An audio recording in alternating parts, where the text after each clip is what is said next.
So the iPhone SE 2020 launched back in April 2020. So it's been about 6 months, and I'm ready to give you my 6 months later experience with the iPhone SE. The question I want answered here is, has it been enough to justify its price point?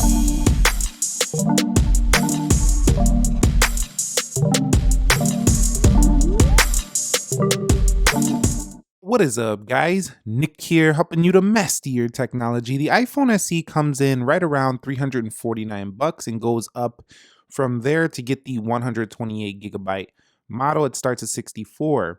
Now, a quick key spec refresh if you forgot about them: 4.7-inch 750 by 1334 display. So the display on the SE is not even 1080, 13 megapixel single camera on the back, capable of up to 4K video recording, 3 gigs of RAM, Apple A13 Bionic chipset, and a rather small 1821 milliamp hour battery stuffed in the back of the iPhone SE. Also supports wireless charging, which is nice. Hey guys, so when talking about the thickness of the phone, that's one of the things I want to talk about. This phone is super thin. The iPhone SE at 7.3 millimeters. This thing is ultra thin, and because of the curved edges and the glass back, it's kind of slippery, honestly. I always felt like I had to put this product red case from Apple. I'll leave a link down below if you want to pick this one up, but I felt like I always had to have this on because this phone just feels like it's going to slip out of my hand. I will say that about its thickness. Most iPhones are a lot thicker now, like the iPhone 11, the iPhone 11 Pro, stuff like that. Now, discussing my experience with the weight of this phone. So the iPhone SE comes in at a very small weight, 148 grams. I mean, this thing feels like a feather in your hand. And if you just want a spare iPhone on the side and you got the money to pick one up, you might like this as a backup iPhone for those days when you want to travel light. 6 months later, I've been enjoying that weight. A lot of the newer iPhones are just a lot heavier, but it doesn't compromise on its overall feel in the build. It does have an aluminum body, which is very similar to what Apple's doing with like the Apple Watch. You can see the product red Apple Watch right here. When you talk about the base level Apple Watch, it's giving you an aluminum shell, and it seems like Apple's starting to divide their cheaper products from the aluminum to the stainless steel. So if you buy a stainless steel Apple Watch, it's going to cost you more. Same with an iPhone. If you buy an aluminum iPhone, it'll cost you less than if you buy a stainless steel. It doesn't feel like a cheap phone whatsoever. It does have a nice sleek Apple build, and the glass back helps with that premium feel as well. So discussing the display on the iPhone SE, I mean, this phone can get plenty bright. We're talking 625 nits, and yeah, you're not going to get the most high-end OLED saturated color display here. We punch in a little bit here, you'll see looks a little bit washed out compared to something like an OLED panel. It still gets plenty bright, and a lot brighter than a lot of the competitors. In addition, if you punch in, you still have True Tone, dark mode, night shift. You still have all those features as if this was a premium top tier iPhone. And of course, there's no 3D touch anymore, which is kind of disappointing. I used to really like that tech, but now it's just kind of a haptic press, a little bit slower, but still does that premium feel. So it's kind of got that yesteryear premium feel, not 2020 premium feel, but kind of like, who was really complaining much about their iPhone 8, 8 Plus display? Not many people were really upset with those displays. They really kind of liked them in the phone. So overall, I would say that when watching video, you have the 16:9 panel here. We go ahead and press play. You do have a 16:9 panel, so you do have bezel, something to hold on to while watching video. In addition, if you are, playing a game, you have something to hold on to. Overall, though, if you're watching videos that were not formatted for 16:9, which a lot of them aren't anymore, but a lot of them are still, you might get black bars depending on how it was formatted. But at the same time, I gotta say, the display does feel a little bit dated. 6 months later, I still can't look at this and say it's better than a lot of the competition. It just isn't.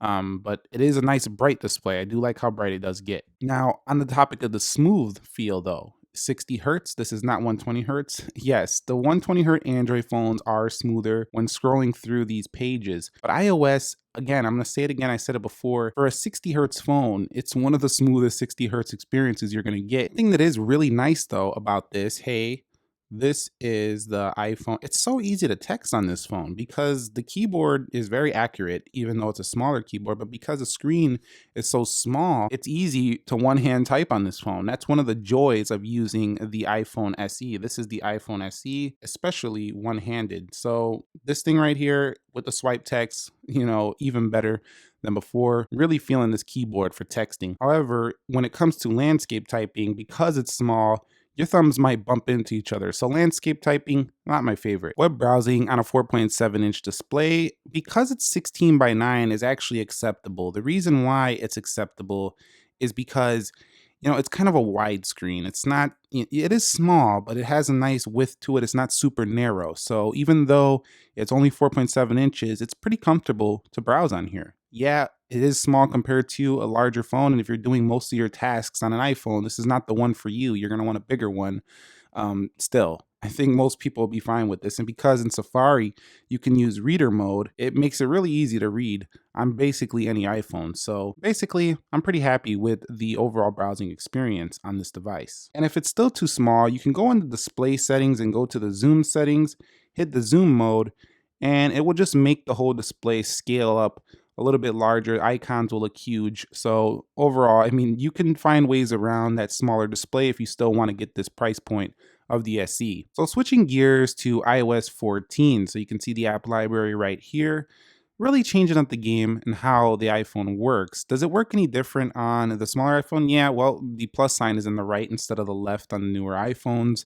Some things are a little bit different, but for the most part, I gotta say that it's nice to have widgets on a smaller screen. It just feels like you're getting a more productive experience out of this 4.7-inch display versus the bigger iPhones, which you just kind of expected. It's just kind of neat to have widgets on such a small device like this. So I do like 14 a lot for this smaller iPhone here, and the ability to just change the video control settings in here as well is also very neat. That came with the SE from the start, but it also gets that similar feature like the newer iPhones where you can kind of adjust the exposure right here. So really I'm feeling this overall iOS 14 for, we go in the settings, you'll also notice there's more privacy features in 14. This is not a 14 review, but on the whole, yes, you're getting most of that modern feel of 14 on the SE. You don't have the gestures, so it's a little bit older operation, but the SE's iOS 14 is pretty neat just because you could put widgets, in my opinion, on a smaller display. 6 months later, I'm really feeling the iOS 14. A ton of speed tests on this phone, and it's certifiably a boss in performance. I've took this phone out and done video with this device. You can edit right on this phone, and it's super slick. The A13 Bionic chokes to no app. Also, one thing about the SE is that it does have 3 gigs of RAM. So I do have to be quite honest with you here. Sometimes if you're going through multiple apps at a time, you pop one open, it's not going to do it on camera, it always shows me up, but if you pop between these applications, you might get a reload here and there because it just doesn't have a lot of RAM. And storage. 6 months later, I'm going to talk about this one, 128 gigs. This is the sweet spot for me. Yes, it's $100 more. You should go with it though, because if you're going to keep this SE a long time, the 128 gigs will come in great handy. But if you're just buying this for a basic tasking and just using it as a backup phone, 64 gigs will be fine. And now moving on to the camera. One thing that's a joy to use about this 12 megapixel iSight camera for this SE is just its simplicity, its minimalism. It's one camera. There's not much to think about. You pull it out, you set up, you put it in the aspect ratio you want, you set your exposure, and you fire away. You don't have to think about it. You can also hold down for the video just like the iPhone 11. Again, if you're not a wide angle person, you're not a person who really uses zoom that much and you're fine just digital zooming, you just take pictures here and there. There's nothing wrong with this camera. As a matter of fact, it's a very good camera. It's better than most of those iPad cameras, and it pretty much matches up with the iPhone 11 single camera in most respects in good lighting. Where it falls short is you don't have good night performance on this phone. That's where it really falls short. And of course, the iPhone 11 Pro has a better front-facing camera, substantially better front-facing camera. This one can only do HD 30, which is pretty weak. 1080 30 is really a cheap thing Apple did here. They could have did at least 1080 60 on the front. So the front camera, really a sacrifice there, but I still think most people are going to be very happy with the cameras for the price of the iPhone SE. 6 months later, I'm happy, but honestly, if I'm going out taking photos, I just can't pick this one up anymore because so many budget phones even have a wide angle. So it'd be nice to see on this next SE to just implement one more camera. Even if it's a cheaper wide angle Apple, I think it would be nice. But the best thing is the video. I don't think you're going to find another camera though that's going to beat this iPhone SE at this price point in video. It has the best video at this price point. It could be a great practice phone if you're just getting into video and you don't want to pay for a top tier device. It can give you some great content right out of that single camera up to 4K 60. You're going to be very happy. With flash and wide angle and all that stuff. Also, this does give you approximately 3 gigs of Stereo speakers, so you're not being left behind there. RAM, so you're not getting a major amount of Clearly, the bottom speaker is much louder, but you're not being left behind in audio. It's not better than the 11 Pro, of course not, but it's still acceptable. So audio, not a big problem here. I haven't had no drop calls on this phone, surprisingly, and I've held on pretty good signal strength pretty much where I went. So Apple is getting better here. Still, we're not having 5G performance. And still, I haven't had the absolute best 4G LTE performance in comparison to some of my other devices. This one has been acceptable for the money. I have not had many issues with its overall internet connectivity and stuff like that. And discussing Touch ID, second generation Touch ID. Now, this has been a blessing and a curse. A blessing in that when you're out and about in these stores, it's easy to just pop this thing open. But at the same time, to me, it feels a little slower, a little bit less refined than Face ID. So when it comes to applications, I don't personally like pressing Touch ID more than I just like looking at the phone. So it kind of feels like a step back, but a blessing right now. But I still like Face ID a bit more. I think it's more secure and also a little bit more pleasant to use. But Touch ID is old reliable, it's old faithful, it just works. Talking about the battery life with the SE, 1821 milliamp hour battery, fast charging, wireless charging available. It doesn't get any really better battery life than a good working iPhone 7, iPhone 8. So if you remember those phones, they get through most of the day, but you got to top up sometime in the middle, sometimes late middle of the day, like around 7 p.m.